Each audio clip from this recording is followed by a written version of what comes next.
Episode 11, The Art of Conversation.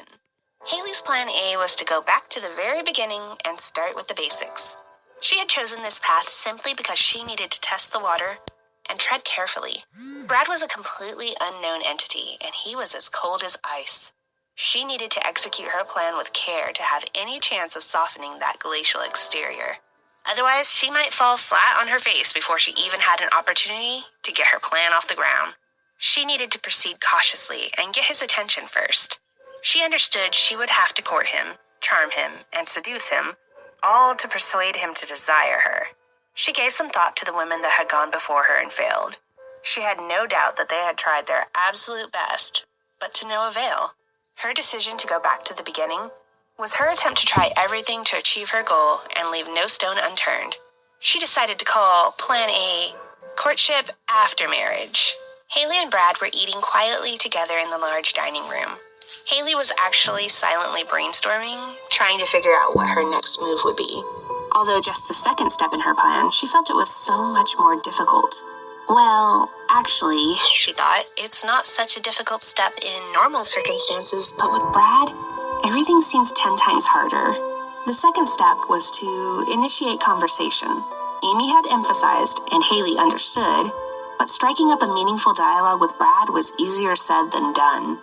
She needed to create an opening that encouraged him to open up to her and make a connection, while remaining on high alert for any conversational landmines that might explode in her face, sending her straight back to square one. She had done her research. The problem was that the usual opening lines and questions all revolved around flirty subjects.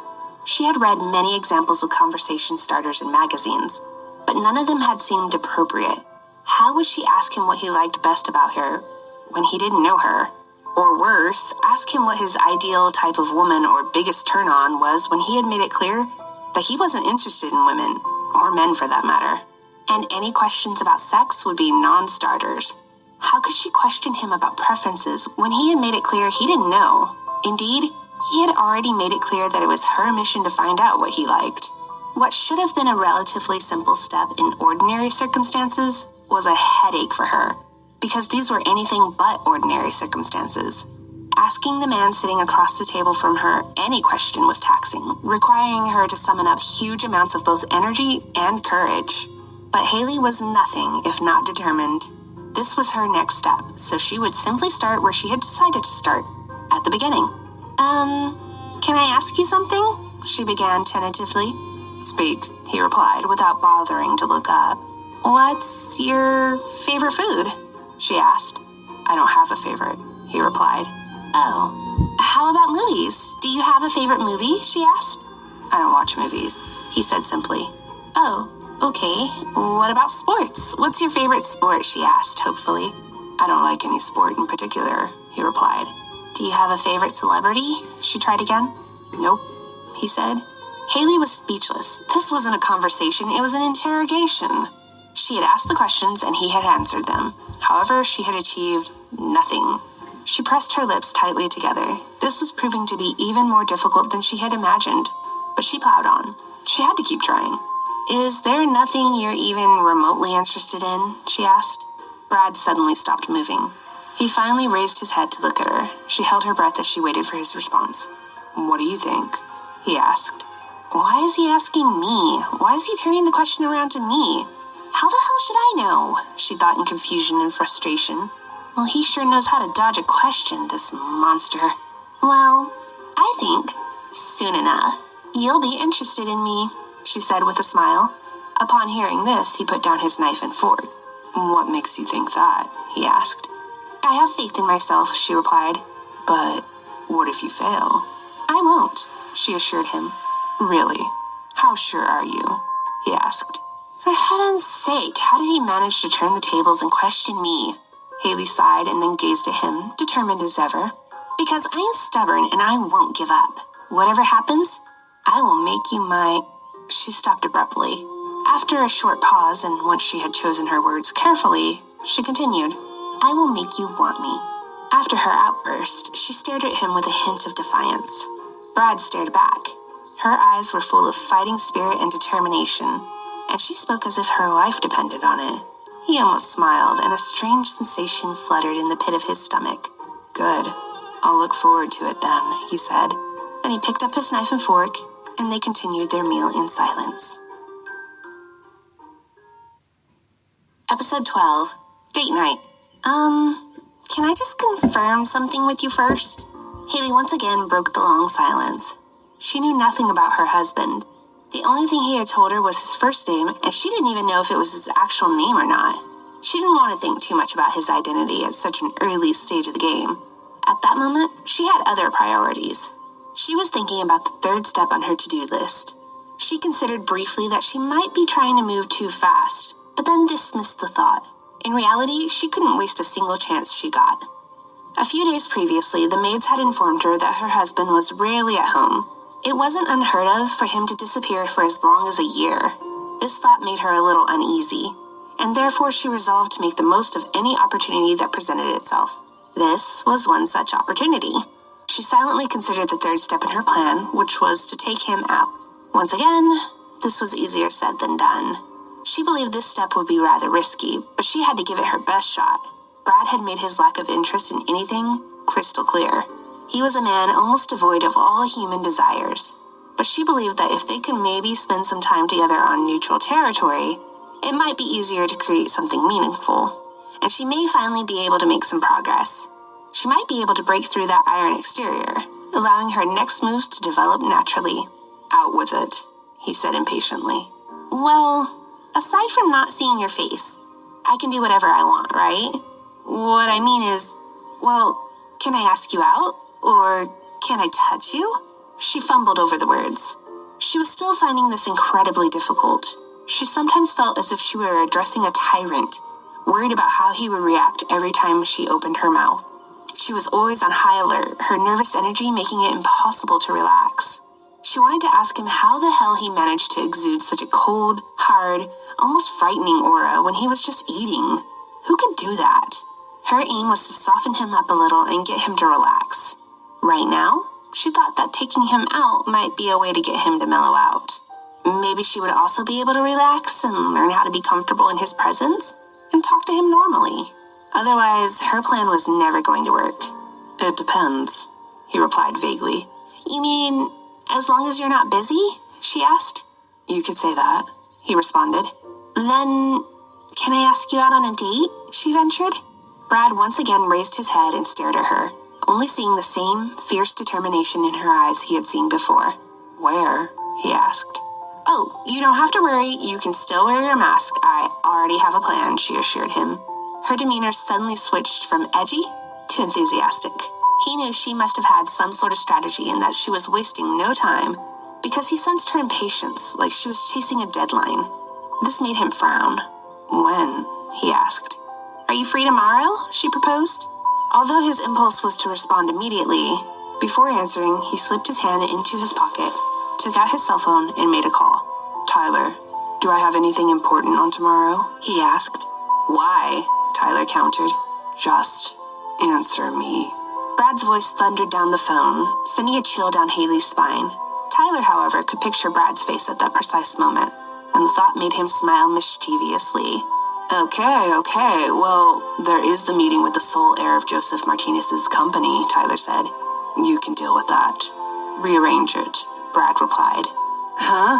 Hang on, wait a minute, Brad," Tyler protested. But Brad had hung up before he could finish. Then he looked at the woman sitting opposite him. "Yes, I'm free," he confirmed. When she heard that, Haley felt inexplicably but genuinely delighted. She gave him her most dazzling smile. Meanwhile, after his short conversation with Brad, Tyler looked at his cell phone with both surprise and curiosity. Brad had been looking forward to tomorrow's meeting, and now Tyler wanted to know what or who could have possibly changed his mind. He had insisted that Tyler arrange this meeting with a stubborn but genius heir to the Martinez company because he wanted to get him on side. Had Brad found someone else that he wanted to get on side? Tyler found that thought incredibly hard to believe. Brad was standing near a large window in a dark and dimly lit room. He was looking down at the garden, quietly watching the slight figure of a woman gardening like an expert. "Brad, what happened? I know you wanted to attend that meeting. What changed your mind?" Tyler's loud voice abruptly echoed inside the room. He looked at him with undisguised curiosity. "She asked me out," said Brad simply. "Whoa, what? Seriously?" Tyler asked in surprise. He was wide-eyed with shock, not only because Haley had asked him out, but because he had changed his plans for the first time in his life for a woman. He simply couldn't believe it. What the hell, he thought. Is someone actually going to thaw this man's heart? Has the long-awaited queen finally arrived? Is the Ice Age coming to an end? Episode 13, Magical Mystery Tour. "Really? Where are you going?" asked Tyler. "I don't know," Brad replied, and he shrugged his shoulders. "What? Oh no, Brad," Tyler said, exasperated. He had one hand on his forehead and the other on his hip. He shook his head in disbelief. He couldn't believe that this man had agreed to go out without even knowing where. "Are you deliberately trying to make things hard for me? What if she wants to bring you somewhere crowded like Chelsea Market? Do you expect me to be able to secure such a place for you on such short notice?" Tyler's voice was full of anxiety. Brad just looked at him blankly. "Do you honestly think she'll take me to a market?" he asked. "How should I know? Why haven't you asked her where you'll be going?" Tyler asked. "I did, of course, but she won't tell me. She just said she had a plan," Brad explained. Tyler was speechless, but managed a short laugh. He was mystified. He had known Brad since they were kids, and he knew better than anyone that Brad was not a fan of recklessness and uncertainty. Well, she is a dark horse, he thought. How has she persuaded him to go out without even telling him where? "I'll go ask her. If the place is dangerous, then..." Tyler began. "Dangerous? What do you mean? Aren't we the dangerous ones?" Brad interrupted. "You're being way too relaxed. Besides, weren't you the one who said we should keep a low profile for the time being?" Tyler reminded him. "Do you think anyone will expect to see me out and about? Besides, aren't you going to be there?" Brad asked. Brad stared at him with his familiar, blank, yet unyielding gaze. Tyler subconsciously ran his fingers through his brown hair. Finally, he let out a heavy sigh as he was forced to surrender. He stared at his friend, knowing that he wouldn't be able to change his mind. "I've got this," Tyler said as he started moving toward the door. He was still worried, but an idea began to form in his mind. As he reached the door, the concerned look was gone and was replaced by a wicked smile. This was one of Tyler's many talents. He was able to switch from a neurotic, nervous wreck to a mischievous, devilish rogue in an instant. "I'll go ask her for the details," he said before shutting the door. "Miss Haley, Mr. Clark's here," Mr. Green whispered in Haley's ear. She was completely engrossed by a beautiful maple tree, and he hadn't wanted to startle her. As soon as she heard him, she stood up right away and asked, "Where is he?" "In the lounge, sitting on the couch," he replied. "Thank you," she said before turning and running toward the mansion as fast as she could. Mr. Green watched her go. She reminded him of a small child excited to see her parents, who had just arrived home from a long vacation. A few moments later, Haley found Tyler in the lounge. He had stayed with her for 5 days after she had signed the contract. He had taken care of everything at the hospital, and by the end of the 5 days, she had started to feel more comfortable with him. For this reason, of all the people around her at the moment, Tyler seemed to be the easiest for her to approach. "Mr. Clark, can we talk?" she asked. Tyler was surprised. He hadn't expected that Haley would want to speak to him as well. Of course. I also have something I want to talk to you about, but go ahead," he said. Haley seemed glad when Tyler agreed to speak to her right away, but she kept glancing nervously toward the stairs. She wasn't entirely sure whether she should talk to Tyler about her plans in this room. "What is it?" Tyler asked, even though he knew the reason she was wary was that she was worried she might be overheard. "Come on, let's go talk in the garden," she suggested with an awkward but pleasant smile. He agreed without question. He quietly followed her outside, and as they walked, he looked around and was a little surprised at the small changes she had made in the previously dull garden. "You did all this?" he asked while his eyes took in the small, colorful trees that had been arranged beautifully. "Not all by myself. The maids helped me," she admitted. He nodded approvingly. "So, Mr. Clark, I was planning to take Brad out on a date tomorrow," she said. "Where to?" he asked. She stepped a little closer to him and whispered something in his ear. When he heard her plan, he was thunderstruck for a fleeting moment and didn't know how to react. But like the professional he was, he quickly recovered, nodded his head, and told her that he understood what she wanted to happen. So, what's the plan? I'm sorry to have to ask, but I need to know for security purposes. Don't worry, I won't tell him anything, he assured her. Hearing that Tyler seemed supportive of her plan reassured Haley. Her relief was clear from the broad smile that lit up her beautiful face. Episode 14. An Ordinary Couple. Haley woke up in the middle of the night. She was half asleep as she climbed out of bed and made her way to the bathroom. A few moments later, she walked back into the bedroom. The light was on, and as soon as she saw Brad sleeping in her bed, curiosity suddenly overcame her. She slowly walked over and quietly climbed onto the bed beside him. She sat carefully, with her lips pressed together as tightly as possible. She desperately wanted to look at his face, and her heart was beating wildly at the thought. She just wanted to take a quick and harmless peek. It was as if, at this very moment, the temptation was greater than life itself. My God, is this how Eve felt when she ate the forbidden fruit, she wondered. She could only shake her head softly. I could just tell him that I saw him by accident, she reasoned. Then she took a quiet, deep breath, closed her eyes, and began to count. 1, 2, 3. She slowly turned her head, but her eyes remained closed. She sat there for a long time, facing the sleeping figure next to her with her eyes squeezed shut. Her heart was beating wildly, as she felt as if she was part of a thrilling scene from a suspense movie. Then, very, very slowly, she began to open her eyes while holding on tightly to the pillow in her arms. She held her breath without realizing it. She didn't dare make a single sound. Then she blinked several times, let her shoulders sag, and felt all the energy drain from her body. She hugged her pillow closer to her as if it would provide some comfort. Then she stared over at Brad again. His upper face was covered with a black sleeping mask. This mask was a little bigger than the one he usually wore, hiding his forehead and only showing his lips and the tip of his nose. So this is what he meant when he said accidents wouldn't happen, she thought. Haley felt exhausted. She lay down again, facing the man beside her. She could see his neck, Adam's apple, perfect jawline, those beautiful lips, and his jet black hair. Although it was only their second night together, she didn't feel she was in any danger. He was just lying there next to her, motionless, and she couldn't take her eyes off of him. Can't sleep? He asked, startling her. She hadn't expected that he would wake up. Oh God, how long has he been awake? Does he know I've been staring at him all this time? She thought. No, I'm turning off the light now. Good night, she said hastily. She was in a state of panic. She felt as if she had been caught red-handed with her fingers in the cash register. Her heart was beating so loudly in her ears that she was sure Brad would be able to hear it too.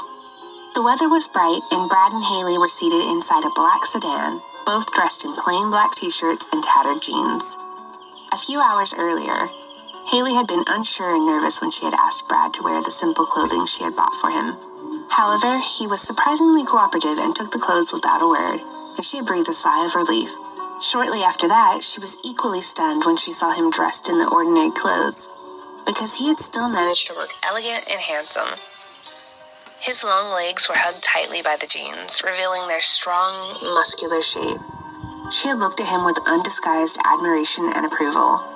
To make you not look weird, I bought these, she said when she had pulled herself together. She smiled brightly and showed him a couple of masks.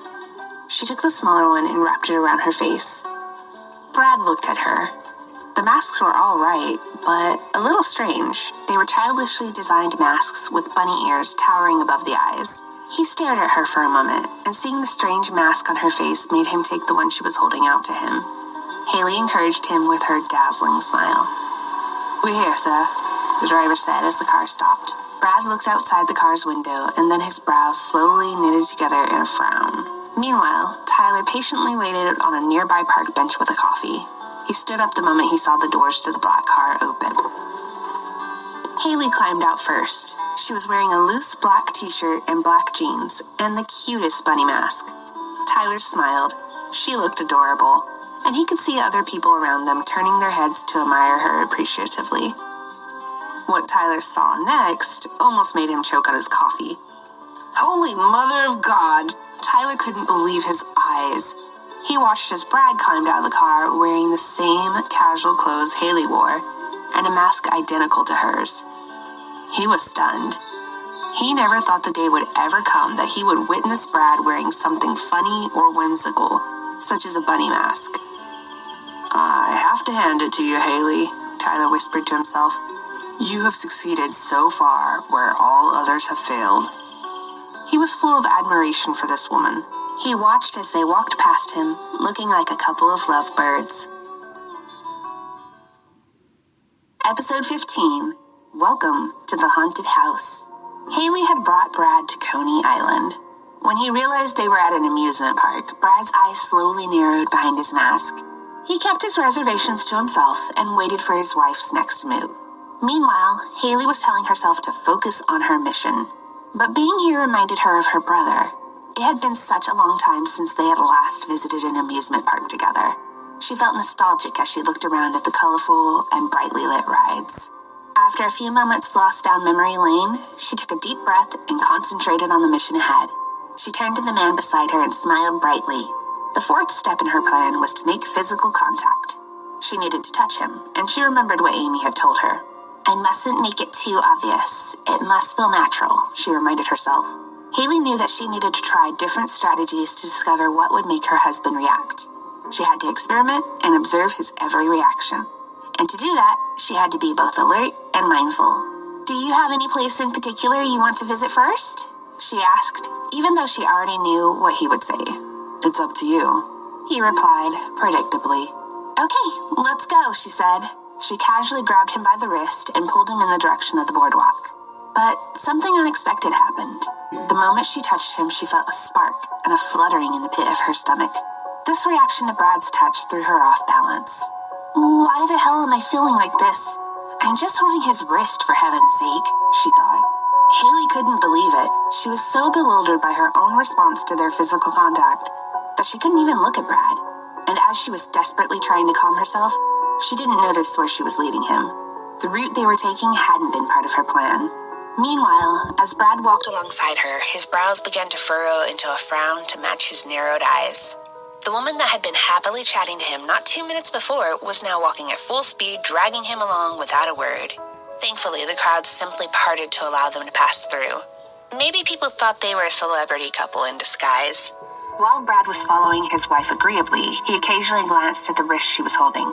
He could feel the strength in her firm grip, as if she were ensuring they wouldn't be separated. He felt like a kid being dragged along by his mother. In the middle of their high-speed walk, a woman in uniform stopped them unexpectedly. Haley snapped back to reality as if suddenly awakened from a dream. Welcome to the haunted house. We're giving a 50% discount to the 10th couple who joins us. And that just happens to be you two. Please enjoy your discount, ma'am and sir, and good luck, the woman announced brightly and quickly. And before Haley knew it, Brad had accepted the tickets the attendant had held out to him. She was surprised that he had taken the tickets, but she was also surprised to see where they had ended up. Wait, what? How did we end up here? Weren't we heading to the boardwalk just now? Where are we? The haunted house? Haley asked all these questions without pausing for breath. Brad simply said, Come on, let's go. She only had a moment to consider the situation. She supposed it was a step in the right direction because it appeared that something had finally caught his attention. But why? Is Brad interested in horror? My God, he is a monster. I can't go in, she thought in terror. Haley's greatest weakness was her brother. A very close second was her fear of ghosts. She hated horror movies, and ghost stories terrified her. There was no way she could step foot inside a haunted house. You want to go inside? She asked hesitantly. Brad nodded, and she realized she had no choice but to go inside. She took a deep breath and convinced herself that her mission was more important than her irrational fear of ghosts. The man she was with was a much more terrifying monster than any ghost she was ever likely to encounter. Meanwhile, Brad was curious. He thought that the haunted house was Haley's intended destination all along, and that was why she had dragged him here at full speed. He thought that she must have been chasing that 10th couple discount.